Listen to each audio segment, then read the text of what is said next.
A for Ayodhya Rama, B for Bhargava Rama, C for Chinmaya Rama, D for Dasharatha Rama, E for Ishvara Rama, F for Falguna Rama, G for Purnakaka Rama, H for Hanmanta Rama, I for Inaya Rama, J for Jagadavi Rama, K for Kausalya Rama, L for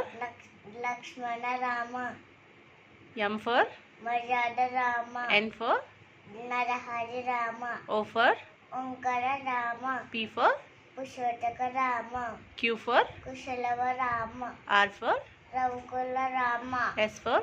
Sita Rama, T for Taraka Rama, U for Udata Rama, V for Vashishta Rama, W for Vaikunta Rama, X for Jitindra Rama, Y for Yogita Rama, Z for Janaita Rama.